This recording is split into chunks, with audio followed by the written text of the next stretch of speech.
Golly. Off-road fury, huh? Watched Reward Audacity's video about the M117 and the M73. I know those trucks. I know the Gladiator as well. I spent a couple years working at a four-wheel drive specialty shop in my younger years, and always had a special place in my heart for Jeeps specifically.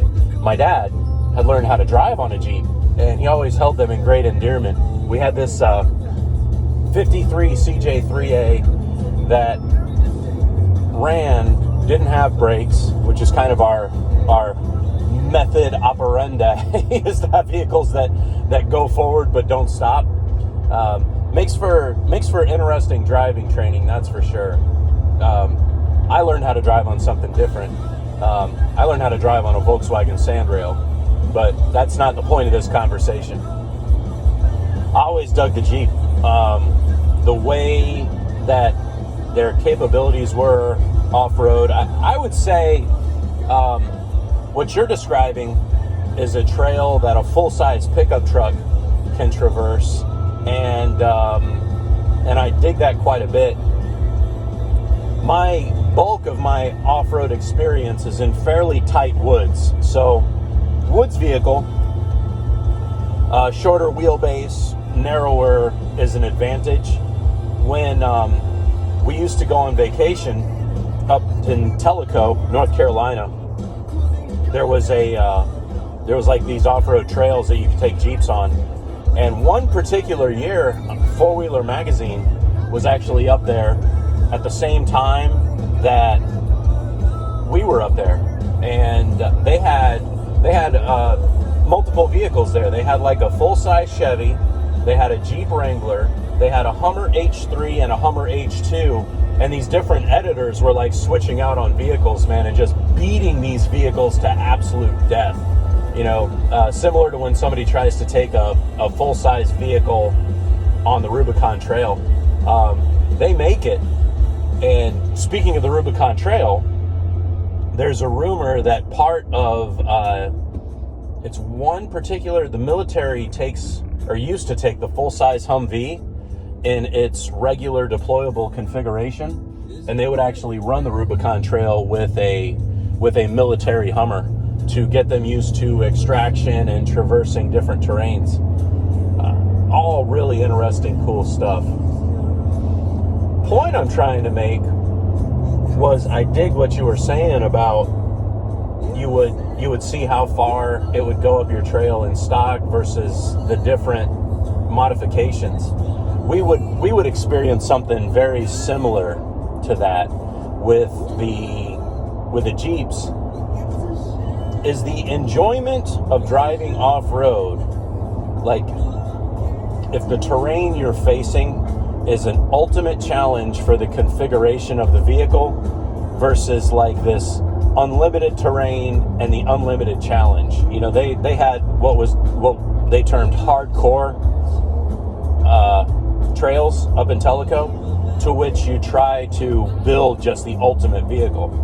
Now, when you're talking Jeep Gladiators and M117s, you know, guys would do that to their Jeeps too, like build them with more power, bigger tires, and Dana 60 axles, these big, heavy axles.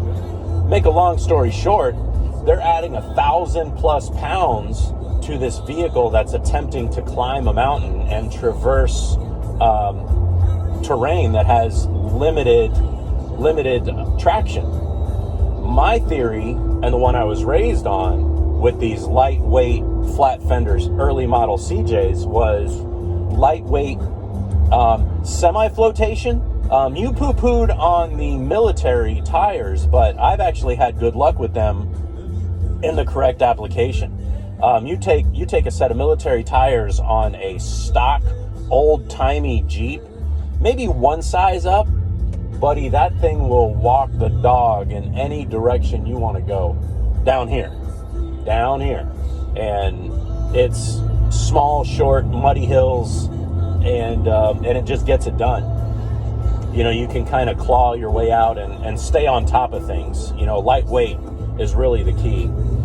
And to me, being you didn't ask, one of the ultimate vehicles to me, and the ultimate configuration of it, would be a 1992 Jeep Wrangler with the 4-cylinder spring over conversion. That's when you take the leaf springs, which would normally be under the axle, you put them on top of the axle.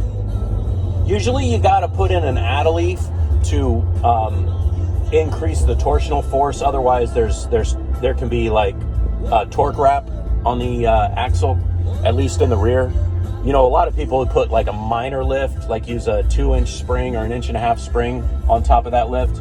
But anyway, the 4-cylinder on that vehicle, the transmissions were in the same location as they were for the 6-cylinders. So the engine itself on the 4-cylinder YJ is actually set back, allowing like a rearward weight distribution that just totally kicks ass.